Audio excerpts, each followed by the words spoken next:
Gbàgede Ìmọ̀ TV, Gbàgede Ìmọ̀ TV, níbi wọ́n ti ń dábìí ẹ̀dùn tí wọ́n ń rọ̀ bí òwò. Gbàgede Ìmọ̀ TV, láti gbóhùn sáfẹ́fẹ́, láti ń dábìí ẹ̀dùn tá ń rọ̀ bí òwò. Gbàgede Ìmọ̀ TV, Gbàgede Ìmọ̀ TV, ọgbọ́n ń bẹ, òye ń bẹ, ìdánilẹ́kọ̀ọ́ lóríṣiríṣi ní Gbàgede Ìmọ̀ TV. Ẹ máa wò ó, ẹ máa gbọ́. President Tinubu ẹ sòótọ́ ọ̀rọ̀ fún wa, ẹ má bínú sáwọn, ṣé ẹ fẹ́ ọmọ lọ́wọ́ Gumi? Bóyá níyàwó kejì síbí kan tá a mọ̀ tó jẹ́ pé Gumi lànà yín. President Tinubu ẹ sòótọ́ fún wa, ṣáàgbìmẹ́ǹtì kan wà láàrin ẹ̀yin àti Gumi tẹ́ ẹ jọ jókòó sáyìn báyìí kó tó di pẹ̀lú president tó jẹ́ pé ìyẹn wá ń tì yín lọ́gbọ̀gbọ̀n tí ò fẹ́ kẹ́ ẹ tí ò jẹ́ kẹ́ ẹ gbé Gumi. President Tinubu ẹ sòdodo fún wa, owó kan wà tẹ́ yá pamọ́ lọ́wọ́ Gumi náà tó jẹ́ pé tẹ́ bá sọ tẹ́ bá gbé Gumi sìn á bèrè owó ẹ̀ lọ́wọ́ yín tẹ́ẹ̀dẹ̀ ní rí san. President Tinubu ẹ sòdodo fún wa.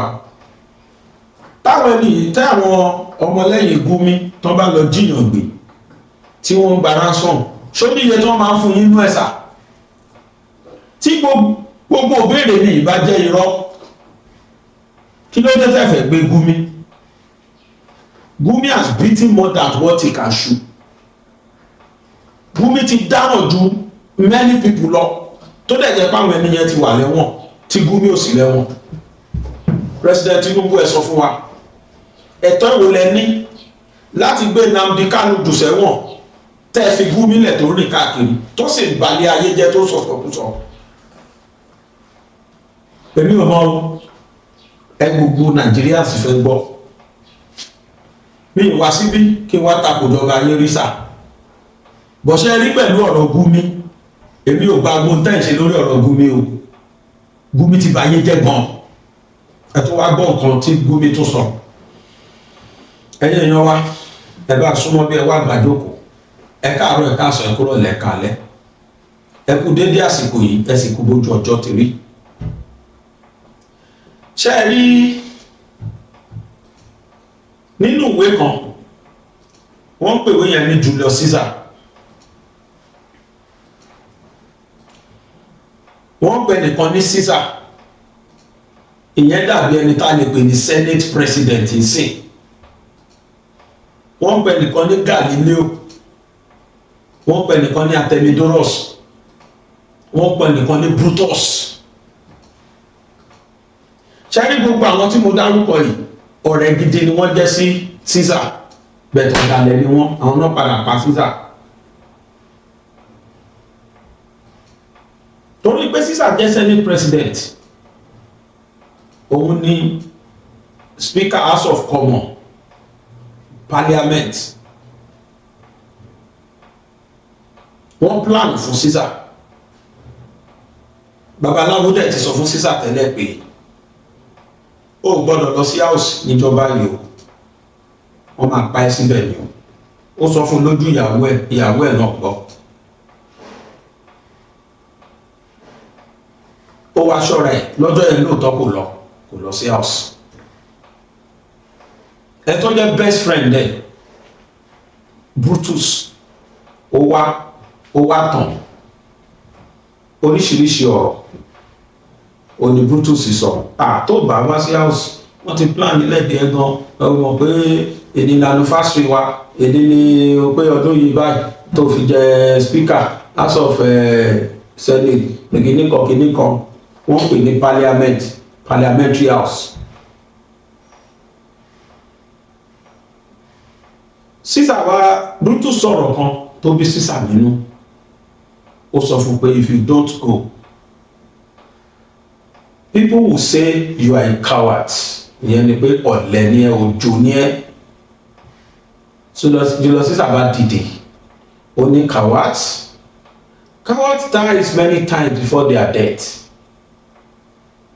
but die valiant will never taste of death but once.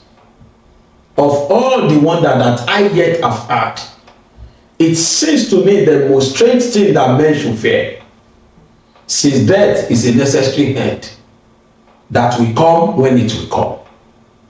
Ó kàn gbá ọ̀pá àṣẹ ìmú ni, ó ní sísàwòkó. Ìyàwó ẹ̀ sáré lọ bá ọkọ mi má lọ kíní kan, ó ní ọjọ́ máa ń kú láìmọye ìgbà kíkú tó dé ni, ṣùgbọ́n àwa tí a jẹ́ akin a kì í kú ju ẹ̀kan lọ. Die valiance will never taste of death but was. Akin ò ní kú ju ẹ̀kan lọ. Ó ní bó tiẹ̀ tí òun kò jẹ́ pé mo ti gbọ́ oríṣiríṣi of all the one that I yet have had, mo ti gbọ́ oríṣiríṣi. It seems the most strange fear that men should fear. It seems the most strange things that men should fear. Bó tiẹ̀ tí òun kò jẹ́ pé oríṣiríṣi ìkìlọ̀ tó yẹ kó dẹ́rù bani ni wọ́n ti sọ fún mi. Ṣùgbọ́n ikú, death will come when it will come. Ikú máa dé nígbà tó yẹ kó dé. Sísá rúgbó. Èmi sísá máa lọ. Ó tún lọ lọ́nà. Wọ́n pè nìkan ní Gascar. Ìyẹn náà tún kọ ìwé. Ó pariwo létí ẹ̀ nígbà tí Brutus ń tàn lọ. Beware of Gascar. Have an eye of Brutus. Artemidorus love thee not. May God deliver thee. Ó sọ bẹ́ẹ̀ lọ kí sísá lè gbọ́. Brutus lọ jáwé yẹn gbà lọ́wọ́ ẹ̀. At the end of the day, wọ́n tàn Julius Caesar, wọ́n tàn wọ house, ó dé parliament, orí ìjókòó tó jókòó sí gbogbo wọn ni wọ́n gún lọ́bẹ pa. Brutus tó wá tàn, ó wà náà tó gún lọ́bẹ. Julius Caesar gbójú sókè, ó sọ èdè Latin, èdè Greeks tó ń sọ nílùú wọn. Ó sọ fún pé ẹ tó brutal and you too Brutus, àti ìwọ náà Brutus tó jẹ́ wọn ni wá tán mi. That is life. Níbo ni mò ń lọ kí n tó máa sọ̀tàn yìí? Bàbá wa Tinubu, ó máa ń kú láì mọyì ìgbà kíkú tó dé ni. Down all the consequence now. Anything to bá wọn kò ṣẹlẹ̀, of all the wonder that you have had, it seems the most strange fear that men should fear. It seems to you the most strange thing that men should fear. You shouldn't fear. Ẹ má bẹ̀rù anybody. Níbi tẹ́ ẹ bá Nàìjíríà dé, don't fear anybody. Otherwise, Gumi máa gbàjọba yín jẹ́ wọn yín lórí. Ọmọbìnrin tí ó jẹ́ principal àwọn skul tí wọ́n jí gbé, ọmọbìnrin yẹn jáde níjẹta, ó wá sọ̀rọ̀ wípé níjọ́ Monday, ó wá sọ̀rọ̀ pé àwọn Fúlàní yìí o, wọ́n béèrè kan báyìí, wọ́n béèrè kan báyìí, kan báyìí ni wọ́n béèrè o. Gumi ó fò jáde, a sọ fún yín pé wọ́n béèrè sàríà, a sọ fún yín pé kíní kan òdẹ gbogbo nǹkan tẹ́ ẹ sọ sí mi, kò sí bàbá ẹni tó lè sọ pé kí n má lọ anywhere ní Nàìjíríà nítorí ọ̀rọ̀ Ọ̀yọ́ state, because àwọn èèyàn ti ń point accusing finger sí Gumi àti gbogbo àwọn tó ń gbé Gumi wá sọ́yọ́. Àwọn èèyàn ti sọ, wọ́n ti tẹnu mọ́ pé ìwọ Gumi, ìlú tó bá ti lọ báyìí ogun máa jà wọ́n bẹ̀rẹ̀. Ìwọ ló lọ sọ́yọ́ ló dẹ̀ jẹ́ pé the same Ọ̀yọ́ yẹn náà ti jọmọ gbé. Ó wá fún wọn lésì lánàá òde yìí. Ó ní kò sí bàbá ẹni tó lè sọ pé kó má lọ ẹni wíyà ní Nàìjíríà yìí. Kẹ́ni Ọ̀yọ́ kẹ́ ṣọ́tọ̀, kẹ́ni Yorùbá kẹ́ panumọ́. Òun wá sọ́yọ́ òun wá gbé, kò dẹ̀ sí bàbá ẹni tó lè dá òun dúró. Ta ló bá fà tó fi láyè bẹ́ẹ̀? Tinubu ló fún láyé jẹ. Ẹ sà, Kùránì sọ pé kúndínlá kú mọ̀mọ́ ní kàlímọ́lìkì tí tó ìlú múlìkà mọ́ tàṣà, wàtà ìzù múlìkà mi mọ́ tàṣà, wàtù ìzù mọ́ tàṣà, wàtù zílù mọ́ tàṣà bí adékalẹ̀ ọ̀hún ìnáka alákùnlé ṣe ìkọ̀tẹ̀. Kùránì sọ pé Ọlọ́run ọba nìkan lọ́ba tó fi ọba jẹ, ó dẹ̀ nìkan náà lọ́ba tó ń yọ ọba lóyè. Tòótọ́ ìlú múlìkà mi mọ́ tàṣà. Ọlọ́run nìkan ló ń jọba lóyè ló fọba jẹ. Fúlàní ò lágbára láti jọ yín, wọn dẹ̀ lágbára láti fi yín jọba. Ẹ jẹ́ president lẹ́ni nítorí àkọọ́lẹ̀ ó tó ti wà nínú àkọọ́lẹ̀ yín láti oṣù mẹ́rin nínú ìyá yín pé máa di president Nàìjíríà. ẹ má rò pé mímọ̀ ṣe yín ni o, ẹ dìbò ẹ wọlé ni o, ẹnìkan gbé yín wọlé ni o, ẹ wọlé bákan ni o, torí pé kí kádàrá yín lè ṣẹ ni. tẹ́ ẹ bá gbé Gumi lẹ́nìí mo fọ́nà gbúra kò sí tó fẹ́ ṣẹlẹ̀ sí president yín. Let Fulani die, ẹ jẹ́ kí wọ́n kú, ẹ jẹ́ kó forí dólẹ̀. bàbá ẹ ti fún Gumi láyé jù ní Nàìjíríà.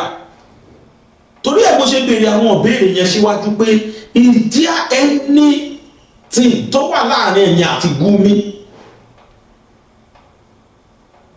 Gumi tó lẹ́nu ọ̀rọ̀, Gumi tó yẹ kó máa sóbà, tó yẹ kó máa àsìkò sober reflections tó yẹ kó wà sí pé mi gbọ́dọ̀ sọ kankan lọ́wọ́ yìí o, all eyes on me. But ọkàn Gumi balẹ̀ débi pé kò sẹ́ni bọ́dì tó lè arrest o. I couldn't imagine that country. ṣé ẹ̀rù bá yín ni Mr. President? ṣé ẹ bẹ̀rù pé bóyá ẹ̀mí wọlé second term ni? ókè tẹ́ bá wọlé second term ṣé ẹ máa kú ni? sójóyè ìdílé ni? bẹ́ẹ̀ bá lè fẹ́ ṣe wá lóore táyé bá láwọn ò lídìí oore yín so be it. èèyàn kan ní good luck tó ló one term tó dẹ̀ wà nínú ilé ẹ̀sìn tí ó kù. àwọn torí mímí kan ò lè mìyín gbogbo ẹnu mi sọ. mímí kan ò lè mìyín àwọn governors ni wọ́n fẹ́ bà ti yín jẹ́, ọlọ́dẹ̀ tí táṣìírí gbogbo wọn sí. 99% of our governors are thieves. They all failed us. That is why táwa fi ń pariwo síta pé Tinubu ebi ń pa wá tá ń pariwo, Tinubu kọ́ ló yẹ kí gbogbo apariwo. Governors, àwọn governors wa ẹ wo nǹkan tó ń gbà lọ́wọ́ ìjọba. Ọ̀yọ́ state ẹ mọ iye tó ti gbà so far láti 2023 tí wọ́n tí president ti di president. Ẹ mọ iye tó ti gbà allocation. Nígbà táwọn oṣù mẹ́ta péré tó ń gba 60-something billion just 3 months. 60-something billion. Èlò ló wá ń gbà lóṣooṣù. State kan péré la rí yẹn. What about the other states káàkiri? Kí ló wá fi ebi pa wá dẹ̀? Kí ló dé tẹ́bi tó ń pa wá? Why are we shouting? Education wa ní òtò Nàìjíríà. Hatred tí wọ́n tà fún wa lórí Tinubu náà tà fún wa. And Tinubu is not doing right now. By looking at Gumi, ó máa ṣe gbogbo orí burúkú tó ṣe. Ẹ̀dẹ̀ wò, you are not doing it right, sir. Ẹ fẹ́ kí security, ẹ fẹ́ kí security stop Nigeria. Tẹ́ ẹ bá fẹ́ ni start from Gumi. Ẹ yọ Nuhu Ribadu kúrò, ẹ yọ owó ẹ̀ kúrò láwo. Mo ti sọ láìmọye ìgbà. Nuhu Ribadu is a Fulani man. Ẹ lè fi Nuhu Ribadu sí ends of security ní Nàìjíríà kẹ́ni kí security stop, kí insecurity stop. Minister for defence ọmọ Fúlàní ni ẹ yọ dànù kúrò bẹ́ẹ̀. Ẹ yọ ọwọ́ Fúlàní pátápátá kúrò láwọn Nàìjíríà. Ẹ jọ that tribe kan Fúlàní be their enemy. Kò sí nǹkan tó fẹ́ ṣẹlẹ̀ ẹ dá consequence wọn. Nobody can remove you tọ́lọ́wọ́ bá yọ yín. Tí Fúlàní 1 billion bá dẹ̀ wà lẹ́yìn yín sà, tẹ́ bá máa fail second term ẹ fail woefully. Ìgbàgbọ́ tó yẹ ká ní nínú Ọlọ́run ẹlẹ́dàá nìyẹn. Tí ò bá sínú kádàrá èèyàn ò bá àdààmú jù bẹ́ẹ̀ lọ ò ní débẹ̀. Gbogbo alẹ́ pósítà àbẹ̀bẹ̀ fi mí sí torí pé ó wà nínú kádàrá ni o. Ẹni tí ò bá sínú kádàrá ẹ̀ kódà the funnest part ó lè ti win election ẹ̀ báyìí kọ́ má sọ ẹ̀yìn lójú ayé ẹ̀. Ní Nàìjíríà kan náà yìí bóyá lẹ̀ Yíbò àbí south gọ́fúnà yẹn ti win tán báyìí kódà wọ́n ti ń gbé lọ stadium lọ ṣe rìhásà. Ó kù ọ̀la tó máa ṣe swearing in náà, ó kù ọ̀la ni wọ́n fẹ́ tí kò létí pé kóòtù ti yọ ẹ́ ó kì í ṣe gọ́fúnà. Ó kù ọ̀la kan ṣe swearing in, ilé ẹjọ́ dájọ́ pé kì í ṣe gọ́fúnà. APC member nígbà ẹ̀ wọ́n fọwọ́ para ní APC wọ́n panu mọ́ ni tí mo sọ bóyá 2020 àti 2021 bóyá pé 2021 or 2020 ṣá election bí south east ni. Ó kù ọ̀la kan sún àmà yẹn yìí kódà ó wà lórí arcade mọ́tò arcade táwọn gọ́fúnà ti máa ń juwọ́ orí ibẹ̀ ló dúró sí báyìí tí information ti dé sọ́dọ̀ ADC ẹ̀ ADC ló fi tí kò lè gbé ẹ̀sà ẹ̀ bá gbìnú ẹ̀ ṣe gọ́fúnà mọ́ kóòtù ti yọ yín ó kù ọ̀la èèyàn náà win election tán báyìí ó win election tán báyìí wọ́n collate election lọ́wọ́ ó dẹ̀ kù kílẹ̀ tó mọ́ ní Kogi state ní Kogi state so that is ayé fún yín pé kò sẹ́ni tó lè yọ̀yàn kò sẹ́ni tó lè fìyàn sí lẹ́yìn Ọlọ́run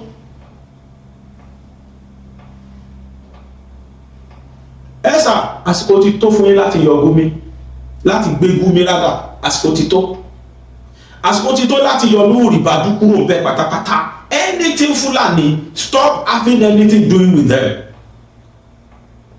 Minister of Defence ẹ̀yọ́ dànù ẹ fi tribe bí sí position ti Nuhu Ribadu wà ẹ̀yọ́ dànù ẹ fi tribe bí sí Gumi ẹgbẹ́ ẹ̀dá consequence kò sí tó lè ṣẹlẹ̀. Ibadan visitation Gumi said nobody can stop me from going anywhere in Nigeria. Sheikh Gumi. Ibadan visitation nobody can stop me from going anywhere in Nigeria. Sheikh Gumi. Wọ́n sọ pé popular Islamic cleric Sheikh Ahmed Gumi has broken his silence on his visitation to Ibadan late last year amidst outrage that he was trying to Islamize Oyo State with some northern ideologies and tenets. Gumi stressed that nobody can stop him from visiting anywhere in Nigeria. Can stop him from visiting anywhere in the country, Nigeria, while maintaining that he was not invited by any Muslim group or individual in the Southwest. In a post on his Facebook page on Tuesday, he said he was in Ibadan as a representative of Northern Islamic scholars. He made this known barely a day after one of the victims of the abduction in Orire local government area of Oyo State dismissed claims that the abductors demanded the implementations of Sharia law in the state as part of conditions for releasing the victims. Punch Online report that the principal of Community High School, Esiele, Oyo State, Mrs. Rachel Alamu, while speaking from captivity in a now viral video, said the Gumi said they never demanded the introductions of Sharia law or a 1 billion naira ransom as reported in some quarters, but rather for the release of the associate currently in the custody of Nigerian authorities. Also, the Muslim rights concern, Murik, rejected the alleged demand for Sharia in a statement issued on Monday, describing the report as a lie from the pit of Jahannam. Murik argued that the so-called demand was inserted by enemies of Islam in the negotiation team to tarnish the image of Islam. However, aligning with the Islamic group's position, Gumi wrote, and I quote, "I quite understand now how Islamophobia is shaping politics in Southwest and why I was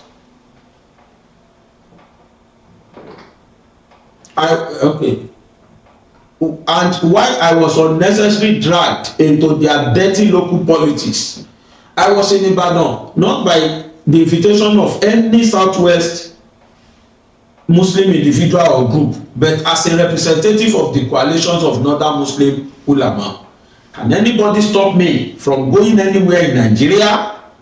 Recall that Gumi visited Ibadan on Wednesday, November 19, 2025, where he served as a special guest and speaker at the Southern Nigeria Ulama Summit.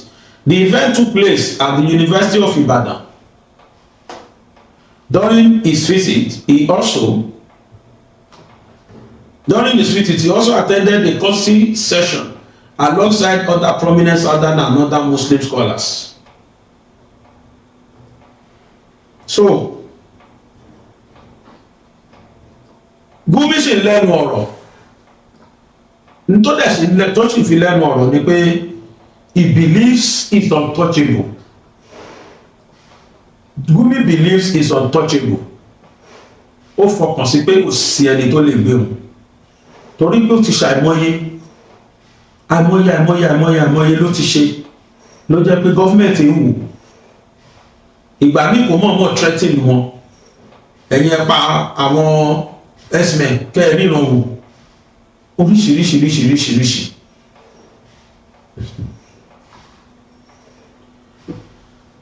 àwọn nǹkan tó ń sọ yìí Nigeria government ń wò kí náà fi ń wò torí wípé conclusion tèmi ni mo ń sọ yìí o torí pé government ń bẹ̀rù ẹ̀ wọ́n bẹ̀rù wípé táwọn bá gbé á dá wàhálà lẹ̀ fún ìjọba tó wà lórí oyè because tí kì í bá ṣe bẹ́ẹ̀ ni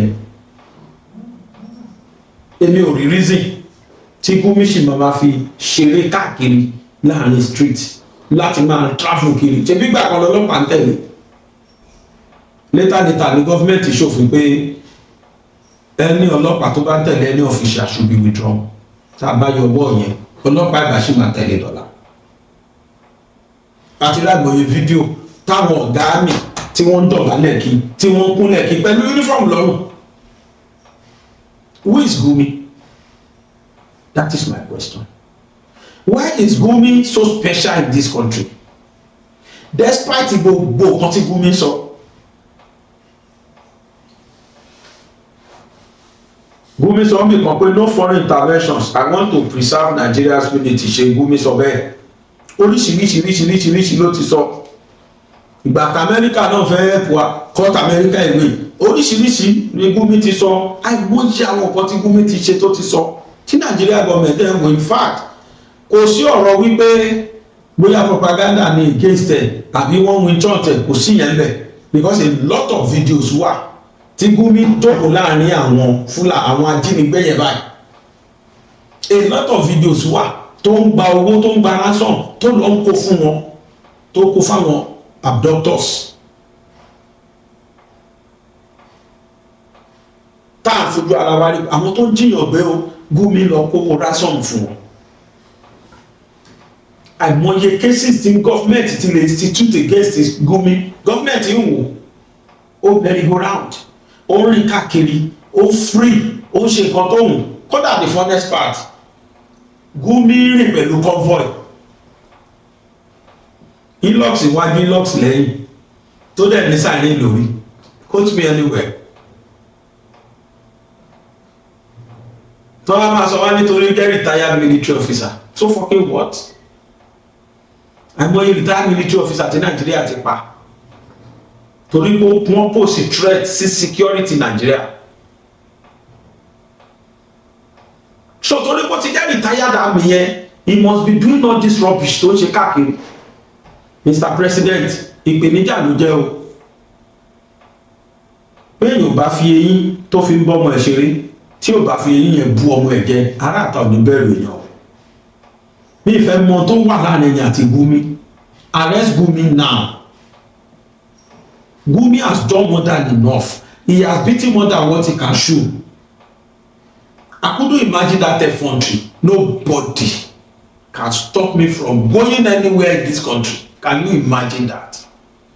Káwá lẹ́yìn gọ́fúnà sí wa gbogbo ẹ̀yin gọ́fúnà South West káwá sọ pé gbogbo yín pátá lẹ serious ni ká ní gbogbo yín pátá lẹ mojúṣe yín ni gbogbo yín ló yẹ kẹ́ ẹ ti ban Gumi from entering your state. Ó dá mi lójú bí Gumi múra èkó lẹ́nu á lọ bẹ̀ àtúntò kódà tá a bá ṣọ́ra bóyá Lagos state governor bá lọ pàdé ẹ̀ airport who knows. Bó bá lóun lọ sọ́ṣun lẹ́nu wọ́n mọ̀ pé wọ́n á lọ pàdé ẹ̀ wọ́n á lọ tún kóòlù kó fọ́n pàdé ẹ̀. What is big deal about this so-called Gumi? Ọ̀rọ̀ àwọn ọmọ tó kó yìí tí Gumi bá dìde lọ́la tí gọ́ọ̀mẹ̀ntì tó bá fún láyè tó bá dìde lọ́la á lọ gbowó ńlá fún wọn. Ó lè lọ́nu dẹ́ẹ̀lì wọn kó dé kó lọ ọbẹ̀ kó lọ negotiate kó tó padà wá. And government is looking such person.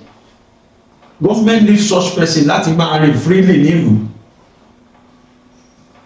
Ó fi rẹ̀ hàn pé negotiator lòún jẹ́ fún wọn. He has said a lot. They are not criminal. They are only doing business. Ìgbà kan ó lè bi ló ń pa wọ́n kó sí tí ò sọ tán. Ìjọba Baba Tinubu, for the first time, I am against your thought. Ìmọ̀ nǹkan tá ìró lórí Gumi o, but Gumi ò ṣe ẹ̀dá tó yẹ kó máa rìn láàrin wa freely.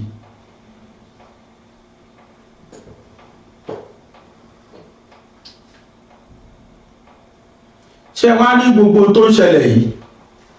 Àwọn governors wa ló túbọ̀ ń fa gbogbo ẹ̀. Ọlọ́run ṣeun orientation yẹn ti ń kárí tẹ́lẹ̀ àwọn governors wá ṣe wọ́n mú jẹ but nísìn torí pa ti ń pariwo síta everybody ojú wa ti là kí n tó fún ti lọ sọ́dọ̀ àwọn governors wa ìkan nínú àwọn tó ń jọ jẹ́ Fúlàní tó ń jọ jẹ́ Haúsá tó ń jẹ́ nọ́tánà ẹ̀jẹ̀ ìpè bẹ́ẹ̀ tí wọ́n jẹ́ nọ́tánà máa yẹn náà pé kí wọ́n gbé Gumi máa yẹn pé kan gbé Gumi they are both northerners.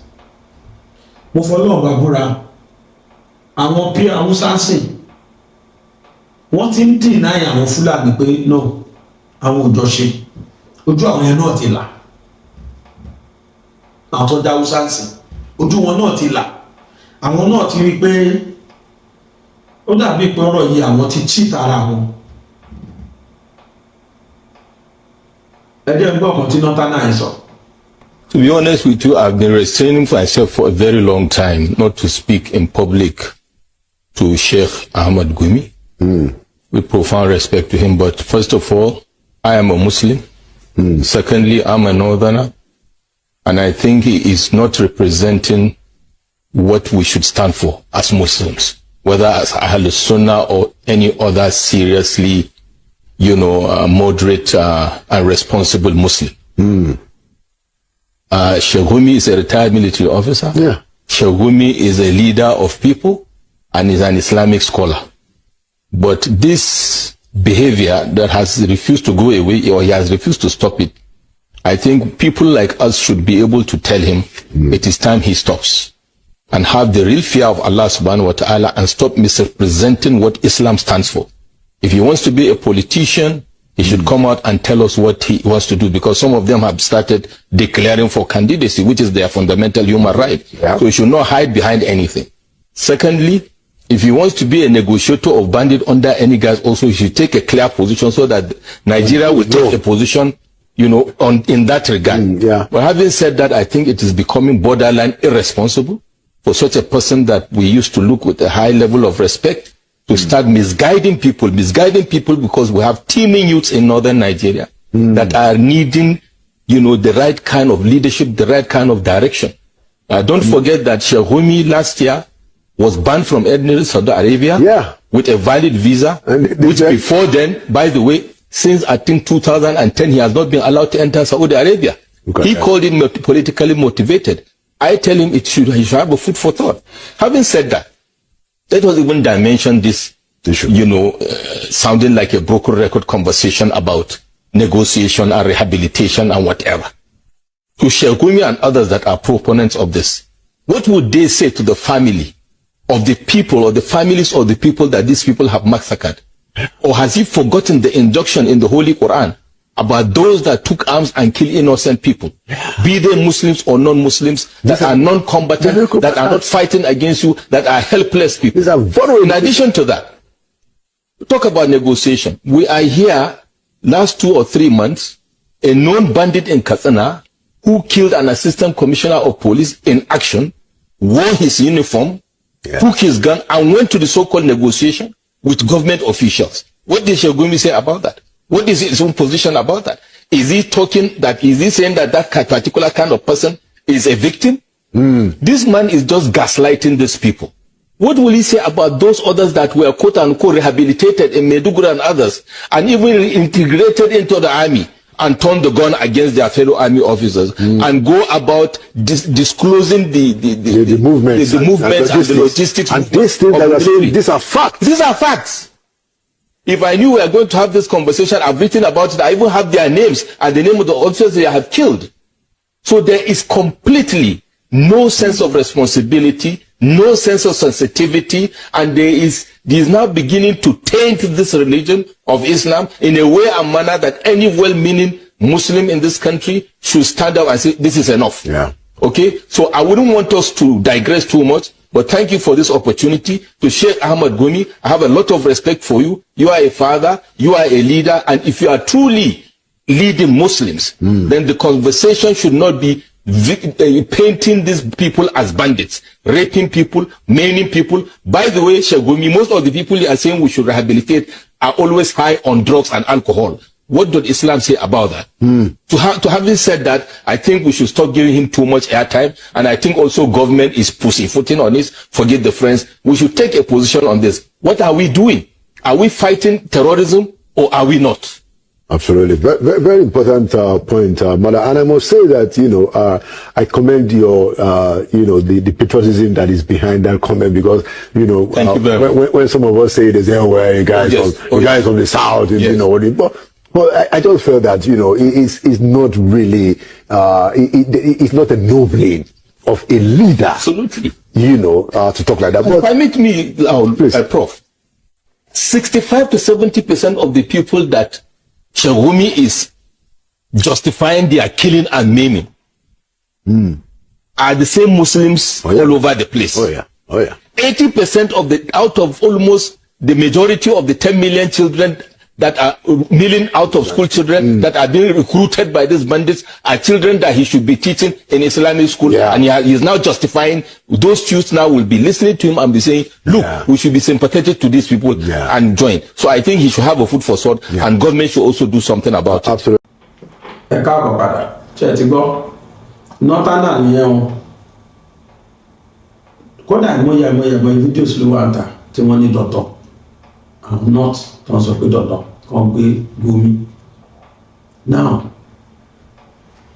ti president la sọ fún president yẹn back to states nílẹ̀ Yorùbá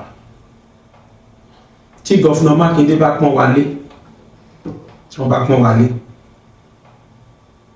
woman yẹn make allegation láti ìjẹta. The governor refused to say anything so far. Governor sọ kankan dì sí káti ẹ̀ níbi tó ti address press pé misconception ni o ẹ má dáhùn jàre wọn torí pé woman yẹn wà ní under duress ní àbí nǹkankan. He refused till tomorrow to say anything. Although kí ni wọ́n fẹ́ sọ, kí ni wọ́n fẹ́ wí.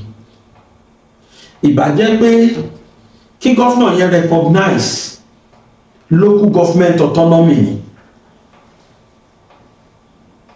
kí wọ́n jẹ́ kí local government kọ̀ọ̀kan take care ara wọn, kí wọ́n jẹ́ kí local government kọ̀ọ̀kan kí wọ́n ṣe the needful, kójú owó wọn tí wọ́n ń gbà wọ́n kó fún wọn. Pàápàá jùlọ oríire yẹn gbogbo ayé ló pariwo pé they are underdeveloped. Yẹn mọ̀ pé kò ní sí wàhálà yìí, mo tó wá níròyìn ayọ̀ kan fún wa láàárọ̀ yìí. Láti ìgbà tí wọ́n ti jí àwọn ọmọ yẹn gbé ní àwọn ọdẹ kan ló jẹ́ pé inú igbó reserve Old Ọ̀yọ́ Park tó wà ní ọ̀nà ibi tó gbé wọn ṣáàgbà ẹ̀, àwọn ọdẹ kan ti ń ṣọ́bẹ̀ tipẹ́tipẹ́ pé wọ́n á fẹ́ gbàgbẹ́ escape tọwọ́ bá dùn wọ́n. Bọ̀tá rí ròyìn ayọ̀ láàárọ̀ yìí, ṣé ròyìn ayọ̀ ní kí n pè àbí ròyìn ìbànújẹ́? Kódà níùsì tán dídí ṣe fọ́yọ̀ gangan, Ọ̀yọ́ Decide 2027 olóògbé níùsì yẹn. wọ́n gbé pé àwọn ọdẹ tí wọ́n ń ṣọ́ ibẹ̀ yẹn gan pàápàá wọ́n ti sá kúrò ńbẹ̀. Kí ló fà á? Wọ́n níjọba ò rí tàwọn rò, ebi sì ń pa àwọn fámílì àwọn ńlé. Ẹ má gbàgbé pọ́dẹ ni wọ́n aṣọdẹ wọn apẹran wọn dẹ̀ ta, àwọn ẹbí wọn á jẹun lé. Bẹ̀tán rí bí kankan lọ láti jọ tán ti ń ṣọ́bẹ̀ yẹn. Ẹ má gbàgbé pé púpọ̀ nínú wọn ni wọ́n kú sí, torí àwọn ni wọ́n gbá tẹ̀lé àwọn Fúlàní yẹn nígbà tí nǹkan yẹn ṣẹlẹ̀. Ìjọba ò rí tí wọ́n lò. Ẹ jẹ́ ká kà. Yesterday, I saw a news report which claimed that the hunters who have been guiding the possible escape routes for the kidnappers of the Orire victims have been leaving their posts. The caption of the story is self-explanatory. It reads, Orire abduction. Our wives, children are hungry at home. We have left Old Oyo National Park hunters. Àwọn ta yẹn gbogbo náà pariwo síta. Ṣé gọ́fúnà wà wí ẹ̀kan wà bẹ́ẹ̀? Gọ́fúnà ò rí. Àbí wọn ò kí ẹ̀? Torí pé federal ti kó àwọn àmì wá síbẹ̀ pé kán máa ṣọ́ bẹ́ẹ̀. Láti wọ inú ìlú tó ti já ọ̀nà gbé, ìjọba ti kó àwọn àmì síbẹ̀ pé kán máa ṣọ́ bẹ́ẹ̀. Ṣé torí ẹ̀ ni gọ́fúnà ṣe kí ẹ̀ ní òdì kejì ibi tí wọ́n ti kó àwọn ọmọ lọ táwọn dẹ́dẹ̀ ń ṣọ́? Ṣé kí dáwọn ọmọ yẹn nìkan ló wà nù yẹn ni? Má ṣe o. Ṣé àwọn Fúlàní mi ò lè padà wá kọ́ àwọn ọmọ bẹ́ẹ̀ ni? When I saw the story, I became alarmed and I asked myself, if this is true, are we really committed to the rescue of these poor victims? I don't want to be talking about the new video released by one of the abductors yesterday. For whatever it is worth, I do not want to join the league of those who will be inadvertently advancing the cause of criminality. However, that is not to say that I did not and still do not feel so strongly about the recklessness of some individuals who have been speaking out of turn on this matter. The most important thing for me is the release of the abducted victims and a prevention of future occurrence. Talking of future occurrence at this point, I think Governor Seyi Makinde really needs to search himself. Regardless of whatever the federal government is doing or not doing, as the governor of Oyo State, is Governor Seyi Makinde that handicapped to do certain things? The answer to me is no. There is a lot the governor could do and which he has not been doing at all. Today, I want to talk about solutions. I've said it several and I will repeat it for emphasis sake. Local government chairmen and the governor of Oyo State have a lot to do when it comes to security challenges. Ṣé local government will recognize? Wọ́n dìbò yan àwọn èèyàn sí chairman local government. As at now, I expected Governor Seyi Makinde to have called all the local government chairmen around Oyo State, Ogbomoso, Ogun, Oke-Ogun, and Ibarapa to a meeting. We need to beef up security around our border towns and settlements. Ẹni yẹn sọ bẹ́ẹ̀ pé ó yẹ kí gọ́fúnà ti pe gbogbo àwọn local government chairmen tó wà ní gbogbo ibi tó pín Ọ̀yọ́ state sí, tó wà ní Ọ̀yọ́, Ògbómọ̀ṣọ́, Òkè-Ògùn àti Ìbàràpá. I expected that the governor should have released special funds for the local government chairperson in those areas and instructed them to engage local hunters, vigilantes, and volunteers for intelligence gathering, monitoring, and policing of our forest. We need men on ground, mobility and communications gadgets for effective policing of our forest. Ẹ gbọ́, ṣé gọ́ọ̀mẹ̀ntì rẹ́dí láti ṣe bẹ́ẹ̀? Ibo, gọ́fúnà tó sọ fún wa publicly pé gbogbo tó ń jọmọ́ local government àwọn ò recognize wọn because òun ò tí ì gbọ́ rí ní gbogbo ayé pé there are 2 tiers of government, there are only 2, there are not 3 tiers of government. Òun ò tí ì gbọ́ rí pé it is only 2 tiers of government, federal and state. Ó lóun ò local government here. He refused to recognize local government administration.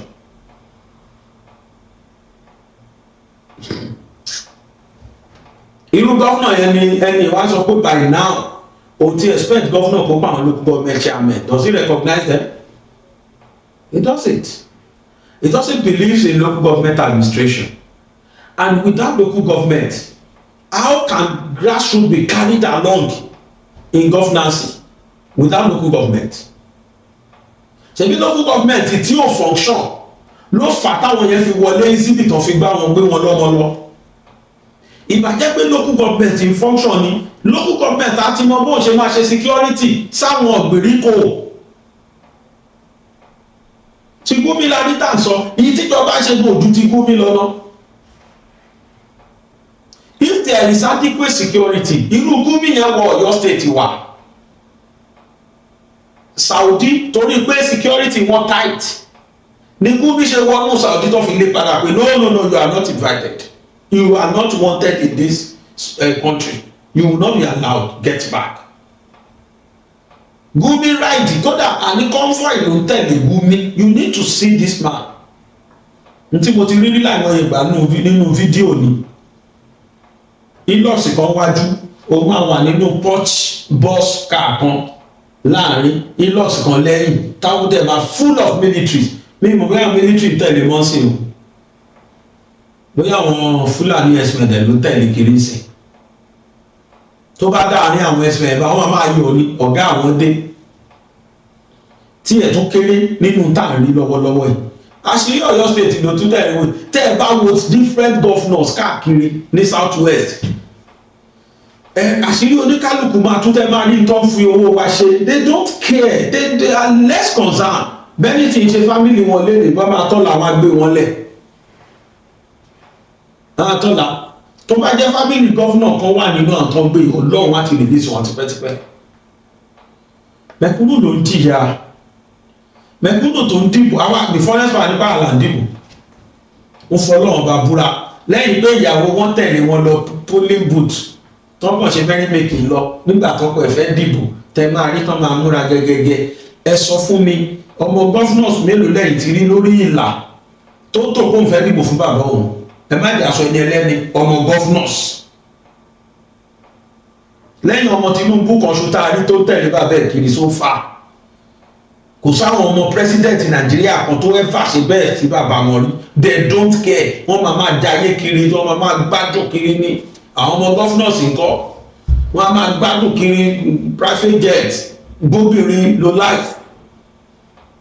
So far èmi ò tí ì rí ọmọ president kan rí lẹ́yìn ṣe Tinubu first time tí màá rí pé ó bá bàbá ẹ̀ sáré síbí sáré sọ̀hún. Àwọn ọmọ wọn ò ráyè àwọn ọmọ mẹ̀kúnnù ló ń ṣe gbogbo nǹkan ló ń jìyà. Tó bá dẹ̀ tásìkò ti dìbò wọ́n á wá fún wọn ní 1,000 naira gọ́rọ́ tuntun ojú àwọn náà àti wọ̀ wọ́n á wá wálùbọ̀sà tó tóbi wọ́n á gbé ráìsì ike méjì sí ìmí tó bá tó fẹ́ pa wọ́n kó wá kó ndómì sí ndómì tó ní nálọ̀nù pupa ló máa ń jà àwọn èèyàn lójú. Ẹni káwọn ìyá yẹn máa lọ dìbò wọ́n á ṣe pè fún yín káàtì rí ráìsì káàdẹ̀ ti rówó wọ́n fún wọn ní 1,000 lọ wá dìbò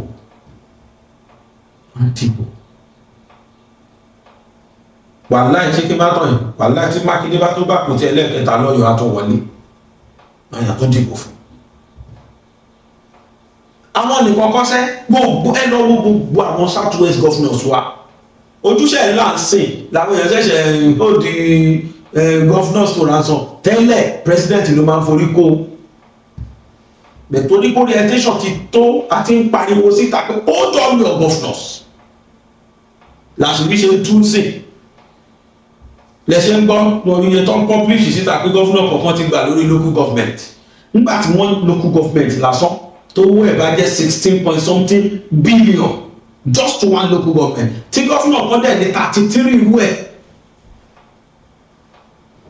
ó dẹ̀ ní 33 irú ẹ̀ lábẹ́ ẹ jẹ́ ká ní gbogbo wọn gba 16 billion bẹ́ẹ̀ fọdún mẹ́ta yẹn 16 billion ọdún mẹ́ta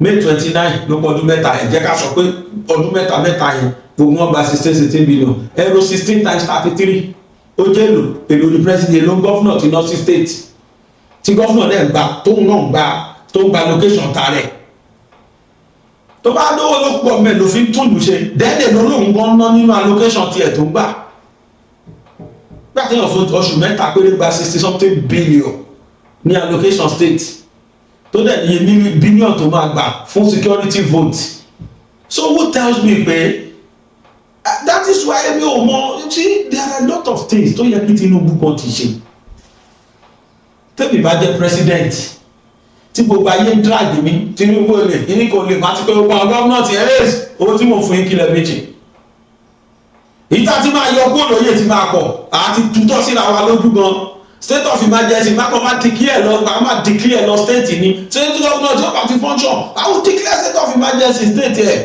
ẹ jẹ́ káwọn ọmọ state ẹ̀ wá bí bílẹ̀ pé why do you do this adé sọ fún wọn pé owó yín wọ́n ti fi ta bàbá jẹ̀bù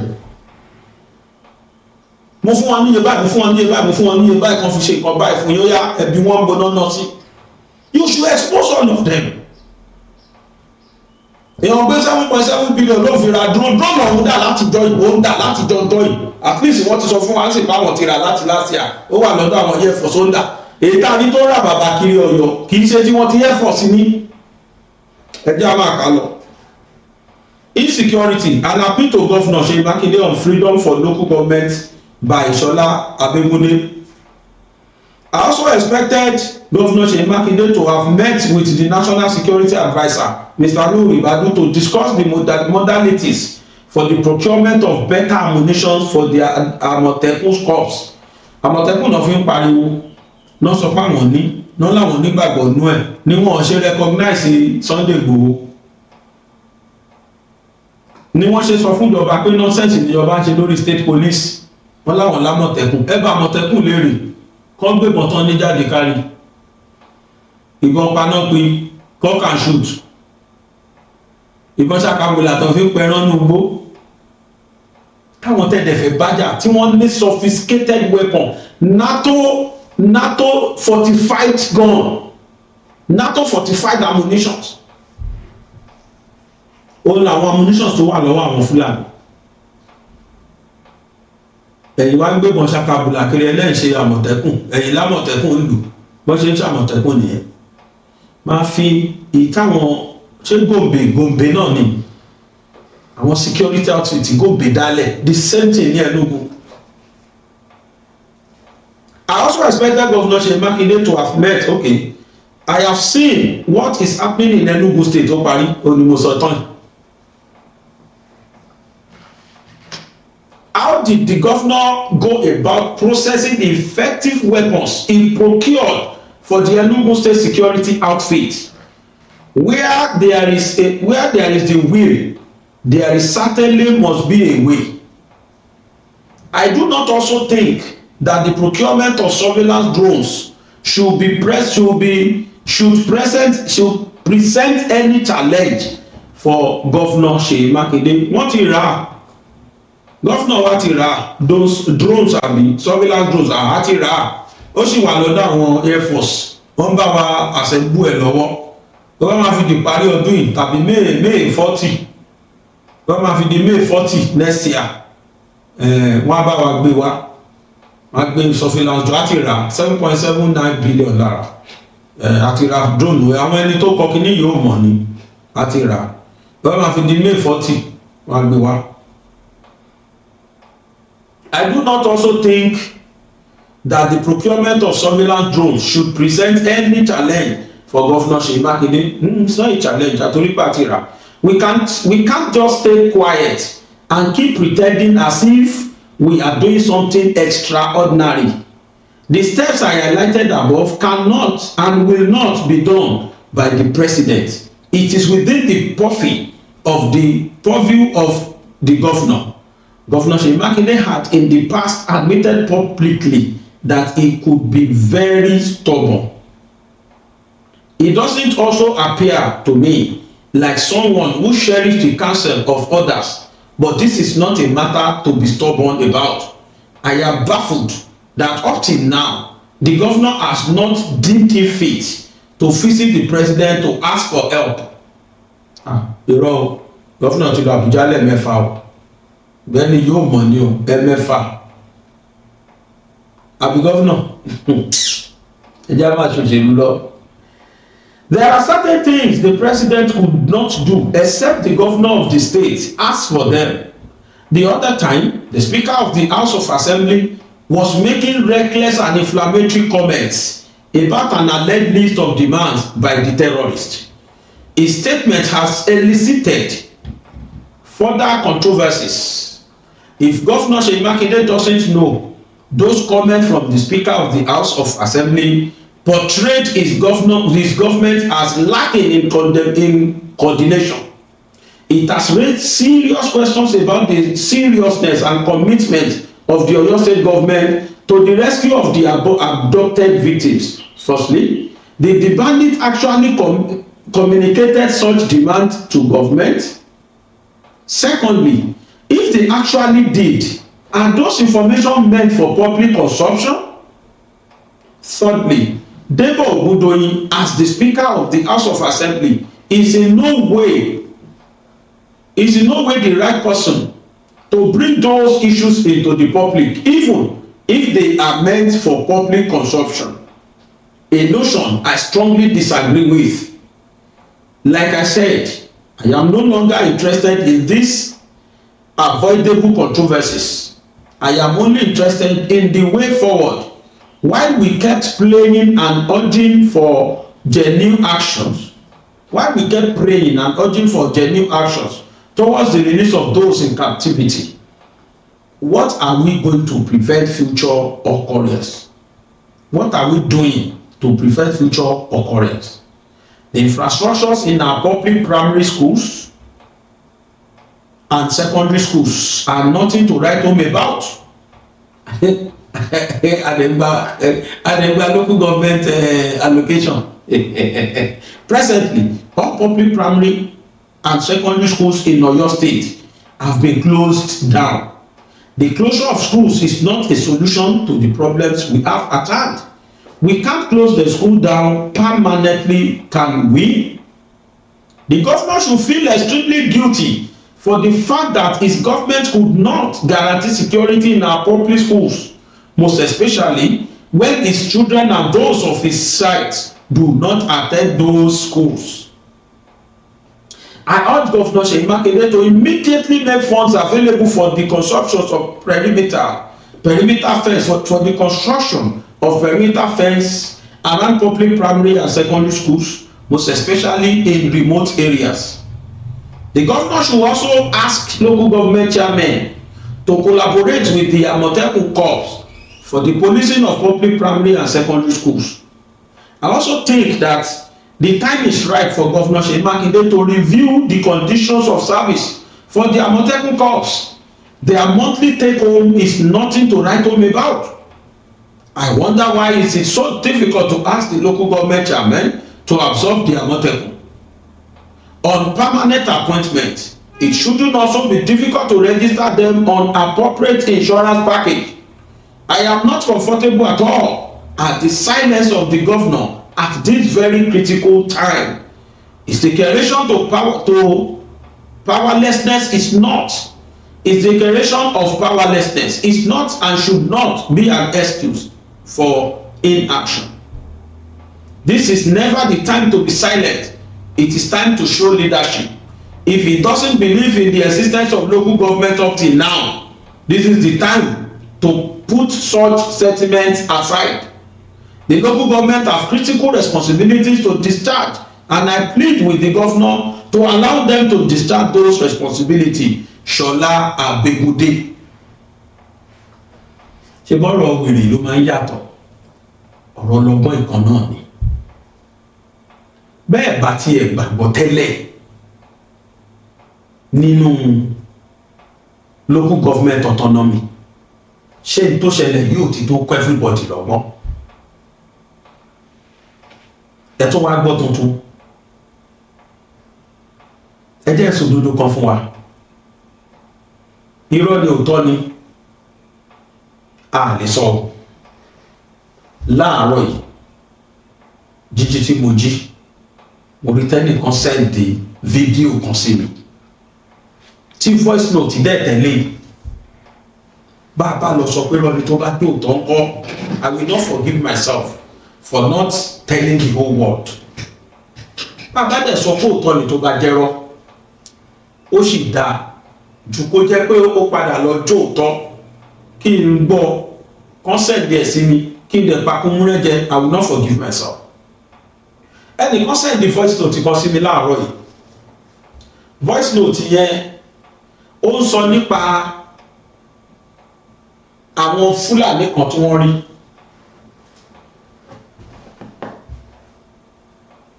àwọn Fúlàní yẹn wọ́n sẹ̀dí fídíò wọn sí mi tí wọ́n gbéra wọn bọ̀ wọ́n wà lórí ọ̀kadà ní méjì ẹni yẹn wá sọ fẹ́sọ̀ tó wá ń pariwo pé bẹ̀rẹ̀ alágbájá àwọn tẹ́ rí yẹn wọ́n gbàdọ̀ àwọn kọjá ń sìn kódà Ògbómọ̀ṣọ́ ni wọ́n lọ sí o Ògbómọ̀ṣọ́ kódà wọ́n pa àwọn èèyàn àwọn kan tó jáde gbòròpá àwọn jáde wọ́n rí tọ́jú wọ́n fi wọ́n lánu lẹ́sẹ̀kẹsẹ̀ ẹ jẹ́ ká jọ gbọ́ voice note yẹn káwọn gọ́fìmẹ̀ntì tún lè gbọ́ kán tún lè wo fídíò yìí bóyá ẹ máa sẹ́ẹ̀dì ẹ̀ sí wọn ní kán jọ torí Ọlọ́run wọn ò f'Ògbómọ̀ṣọ́ lọ́rùn lẹ́ o kó má dáwọn mìíràn tún lè fọ́ọ̀sì ara wọn wáyìí kí gọ́fìmẹ̀ntì lè mọ̀ tán máa ṣe sí ẹ bá ń pè ẹ. Hello sir sẹ́yìn gbọ́ mi sà. láti bo olẹ ni wọ́n ti wọlé bọ̀. láti wọ́n ti gba dúkú náà láti yẹ wọ́n ti gbìyàwó rí wọ́n ti gbéra wọ́n fẹ́ láti kébì ni wọ́n ti wọ Niger. Ògbómọ̀ṣọ́ wọ́n sì ń bọ̀. Wọ́n ti ń bọ̀ àti wọ́n ti fẹ́ wọ gbótó wà láti ibi igbó yẹn ń bẹ láti dúkúrú mọ́ igbó yẹn lọ wá sí Ìgbẹ́tì. àwọn tí wọ́n ti wọ ọmọ wọ́n sì wọlé mẹ́lẹ́ 300. àwọn eléyìí sì máa ń pààyàn tí wọ́n ní burúkú ẹ̀dá kan bá pariwo ìtàgé kan sì mọ ìgbẹ́ táwọn àgbẹ̀ ẹ̀dá kan. bó o lẹ́sẹ̀ mọ̀ yún. ẹ dákun Alhaji Mufutau ní sọ̀rọ̀ láti Kòtàngórá. bó o lẹ́sẹ̀ mọ̀. àfọwọ́tà Tìjání. Hello sà. bó o lẹ́sẹ̀ mọ̀. àwárí wọn bẹ́ẹ̀ ni gbogbo àwọn ìwà tẹ́ ń gbẹ́ gbèríko ní ti sálà nígbà tí wọ́n kọjá lọ. wọ́n sáwọn èèyàn yín ní gbèríko. bẹ́ẹ̀ ni kódà yìnbọn pa àwọn kan ní lẹ́gbẹ̀ẹ́ ìjọ mi báyìí lánàá. ní agbègbè owó wọn ti sáyẹn. ní ìrìjọ ní Niger State mi báyìí lẹ́gbẹ̀ẹ́ Kòtàngórá. ọ̀nà Ògbómọ̀ṣọ́ wọn wá darí sí. wọ́n ti kọjá sí Zukuruma wọ́n fẹ́ wọ igbó rìsáàfù yẹn igbó rìsáàfù yẹn lọ káyọ̀ mọ́ tí ń bọ̀ sí Ìgbẹ́tì. ẹ ṣeun ṣé ọ̀rọ̀ yẹn tẹ́ ẹ bá wa sọ yìí sáà lè gbé sórí social media kí gbogbo ayé ọgbọ́. ẹgbẹ́ síbẹ̀ o kò wáyé pápá iná mọ̀ kẹ́lá pé tẹ́ ẹ bá gbọ́ sàgẹ́rẹ́ ó ti gbé síbẹ̀ rẹ́gẹ́dẹ́ gan ni. ẹ ṣeun. ẹ dákun pa wọn mọ ẹ dákun wọn mọ lópin o alọ́wọ́ sọ wọn lẹ Yorùbá o àní dààmú o. àmín kí ló kọ́ tẹ́ gbà wọ́n yẹn. àwọn Lakurawa. Lakurawa ló kọ́ tiwọn. bẹ́ẹ̀ ni ọlọ́mọ aṣáánú wa o. àmì o àwọn kan mọ́ pààyàn tẹ́lẹ̀ tiwọn. ẹ ṣeun. wọ́n ti wọ ọgbọ́n láti Zukuruma báyìí wọ́n ń bọ̀ àsọ́nà káyọ̀ mọ́ ẹgbẹ́ bẹ́ẹ̀ náà ló dé Ìgbẹ́tì ló dọ́nà òrùra òṣìṣẹ́ kó yẹn jò ní. bẹ́ẹ̀ni. tó ọjọ́ àná ètò wọlé sílẹ̀ Yorùbá báyìí o kọ́lọ́ kó ṣàánú wa o. ẹ ṣeun. máa fi táwọn agbófinró lè ti gan ní ìsìn. ẹ dákun ẹsẹ̀ Ọlọ́run ṣàánú wa. Assalamu alaikum warahmatullahi wabarakatuh. ohun tó pòsì yìí òdodo ọ̀rọ̀ ni kò sí rọ́ńbẹ́ in fact nítorí pé yahoo ń bí bàílà wa so ọ̀nà lẹ́bí tó já sí ọ̀nà Zukuruma tí wọ́n ń sọ yẹn níbẹ̀ ni wọ́n ti ń sọdá tí àwọn èèyàn wò wọ́n lọ táwọn àti àwọn ìyàwó wọn àtàwọn ọmọ pátápátá wọ́n dẹ̀ pọ̀ wọ́n pọ̀ buhaya wàláì so kò sí rọ́ńbì ọ̀rọ̀ tí bàbá yìí fi ránṣẹ́ sí ilẹ̀ Yorùbá náà wọ́n dẹ̀ ń wọ̀ lọ even àwọn tí wọ́n fi pé wọ́n lọ kó àwọn ọmọ yẹn ní nǹkan bí ó ti tó nǹkan bí oṣù 6 sẹ́yìn àbí sí 5 gan wọ́n ti kọ àwọn náà kọjá ọ̀nà yẹn náà wọ́n gbà kọjá sísàlẹ̀ káwọn fi wá jáde sínú gbẹ́ yẹn sínú gbọ́ ẹran oko yẹn tí wọ́n fi hàn lọ sí ibẹ̀ kọ́lọ́wọ́n ọba láàánú kó ṣàánú wa ẹ dákun ètò ààbò yẹ ẹ ká kó ń bá mójútó sànsàn nílẹ̀ Yorùbá wà láì àmọ́ èèmù wọn nílẹ̀ Yorùbá wọn darí sí nísìnyí wọ́n ti ń rí wọn túká ní bí irú àwọn Borno àwọn Zamfara yẹn so wọ́n á ń darí lọ báyìí so láti bẹ̀ wọ́n tí wọ́n ń jáde tó dandan ni ọ̀nà bíi náà wọ́n lè gbà so ohun tó ń distance ìrìn àjò tó ń fi rìn tó kọ́lọ́wọ́n ọba láàánú kó ṣàánú wa ó yẹ kí information gan ti dé kó ti káàkiri nítorí kì í ṣe ìrìn àjò nùgbẹ́ ni lọ́kàn ni láti ibi ohun tó bẹ̀rẹ̀ láti rí ìrìjò báyìí tí tó fi dé Zuguruma ẹ̀ títí sí wa náà ni so kò jẹ́ bí àlàyé kò sí rọ́ńbẹ́ òdodo ọ̀rọ̀ ni o ó dẹ̀ ṣú ọ̀gan kọ́lọ́wọ́n ọba láàánú kó fàánù rẹ̀ lé ọba kó jẹ́ ká láṣẹ ẹ̀yin tẹ́ wà nílẹ̀ Yorùbá ẹ dákun ẹ gbáradì fún wọn Ọlọ́run ṣàánú wa yóò jẹ́ ká láṣẹ ọ̀rẹ́ ayọ̀. àwọn tẹ́ ń gbọ́ yẹn north ni wọ́n gbé o wọ́n gba àwọn ibi tí wọ́n ń gbé kọjá ní north wọ́n rí pé wọ́n head sọ́nà Yorùbá land náà ṣe tètè pé àwọn èèyàn wọn ni wọ́n tètè fún wọn ní ọwọ́ láwọn yẹn ju voice note yẹn sáyé tá a bá sọ pé rọ́ọ̀nù tó bá lọ padà kí ó tọ̀ ọ́ ọ̀nà the same ọ̀nà káyàmá yẹn náà dẹ̀ ní àwọn láwọn ilé náà tún gbà ọ̀nà the same ọ̀nà káyàmá yẹn náà ni wọ́n bá àwọn yẹn sá lọ the same odò Ọ̀yọ́ park yẹn náà ni wọ́n gbà the same ọ̀nà yẹn náà ni wọ́n tún sọ yé again tá a bá sọ pé lọ́ọ̀ni tó bá jẹ́ òtọ́ ńkọ́ ẹ̀yin ìjọba ẹ bá wa gọ́fìnà Mákindé ìmí ilẹ̀ tó gbọ́ yìí o mo sọ́jọ́ kìíní àná pé ajédé làwọn ará bí ẹ̀wọ̀n níjẹ̀ kankan dáwọ́ dúró ẹ mọ̀ bóyá ilé náà fẹ́ wá kó àwọn èèyàn tí wọ́n ní gbogbo rural villages tó wà ní Ọ̀yọ́ state ẹ secure wọn sìn ẹrú àwọn Àmọ̀tẹ́kùn lágbára owó wà 33 local government ni wọ́n fún yín lówó wọn ló jẹ́ dàrẹ́tì àpò gọ́ọ̀mẹ̀ntì ló dé sí ẹ ra àwọn nǹkan tó yẹ kẹ́ ẹ ra fún ẹrú àwọn tó yẹ kẹ́ ẹ ló lágbára kí wọ́n barricade gbogbo àwọn ibi tí gbó wà káàkiri. That is why you are called a governor. That is why they have given you that duty of a governor. Ọ̀nà ṣe ń pè ní mandate. Mandate ni duty ni.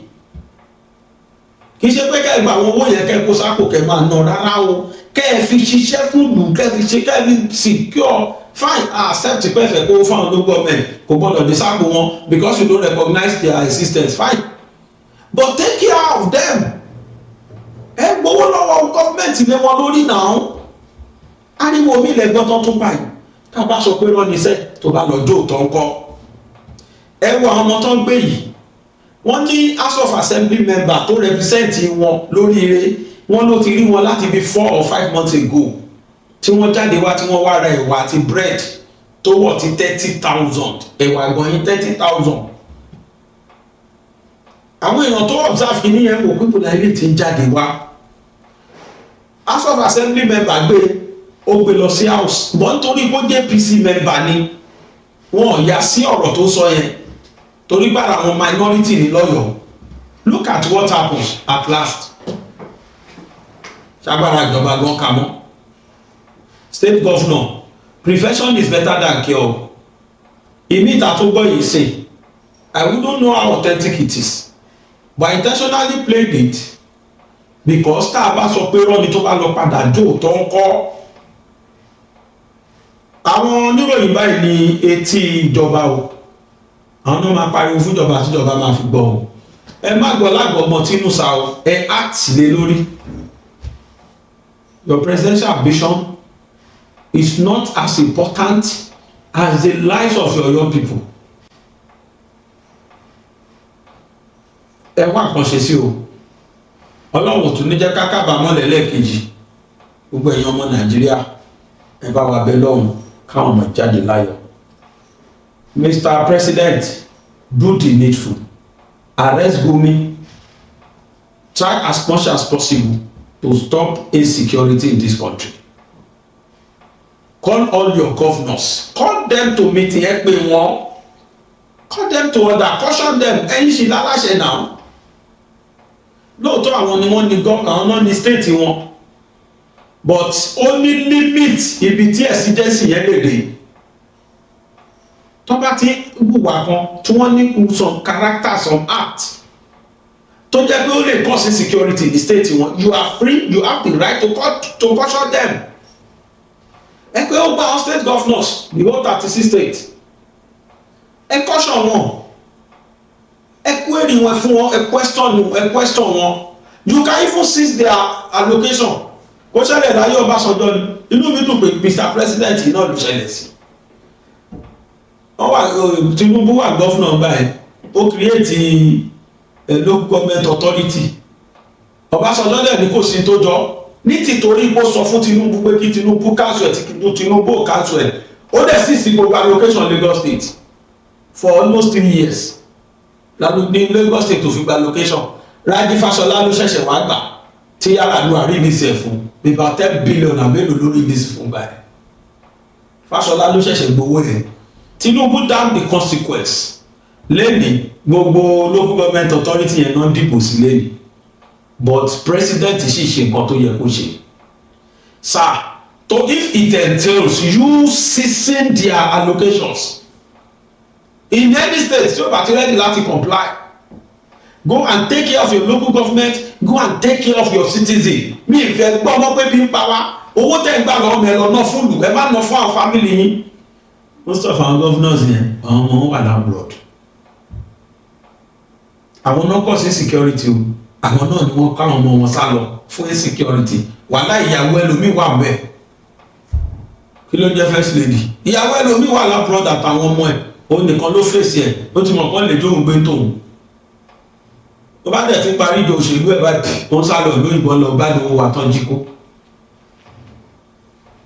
Adébẹ̀ there is a special court tí wọ́n ti ń ṣẹjọ́ àwọn ajínigbé yìí. Kó jẹ́ kó ṣe ń gbé wọn báyìí, kó máa gbé wọn lọ special court yẹn, kí yẹn dẹ̀ máa dájọ́ kú fún wọn, kó dẹ̀ máa pa wọ́n lẹ́sẹ̀kẹsẹ̀. Insecurity has stopped. Kó bá jẹ́ pé special court kan náà tún wà fáwọn olóṣèlú special. Tó bá ti dówó kó tó bá ti mú ẹ, life jail náà máa fún wọn ní o, wọ́n máa pa wọ́n lẹ́sẹ̀kẹsẹ̀ ní o. Bọ̀tà ló fẹ́ ṣe irú òfin yẹn, ìbáwọn National Assembly náà tó máa sọ́dọ̀ òfin. Àwọn ilé òtún eléjì ìlú. Bẹ̀tà àwọn kan náà sọ́dọ̀ òfin lọ ní China, àwọn kan náà sọ́dọ̀ òfin ní Saudi. Bí China bá ti mú ẹ̀kọ́ kó jẹ báyìí, wọ́n máa pa ẹni kò ń sọ̀rọ̀ ọba ẹmọ́yé president wọn náà ti padà. Àmọ́yé former parliament tó ti bá lọ. Tọ́ba dánwó ẹ̀wù Nàìjíríà. Fundamental human rights wọn ni wọ́n violate. Ẹ ti kíní àti pé ta ló ti ẹ̀fẹ̀ sọ ẹ̀ ta fẹ́ sáyẹn ètò lọ. Táwọn tó ẹ̀mẹ́ àbáwọn tó ti mọ̀. Lẹ́yìn kan tó bọ̀ gan ti ń plan báwọn ṣe máa kówó àwọn jẹ táwọn máa gba. Ẹ bá rẹ́ níwọ̀n ní tó ń fáì fún pé òṣèlú kan torí ipò nífẹ̀ẹ́ lùkọ́. Lórí tóun náà fẹ́ gbà ní. Oníkálùkù ti wò pé èèyàn ra fọ́ọ̀mù 100 million. Ẹni ra fọ́ọ̀mù 100 million ṣé ṣeré ni. Àgbẹ̀yàn tó ra fọ́ọ̀mù 50 million ṣé ṣeré ni. Wọ́n mọ̀ pé bísínẹ́sì ni lóníkálùkù ṣe tó ń ṣe. Ọlọ́run á ṣàánú wa o. Ẹ bá àbẹ̀ lọ́rùn kí security kó wà Nàìjíríà láyọ̀. Gbàgede Ìmọ̀ TV níbi wọ́n ti ń dábìí ẹ̀dùn tí wọ́n ń rọ̀ bí òun. Gbàgede Ìmọ̀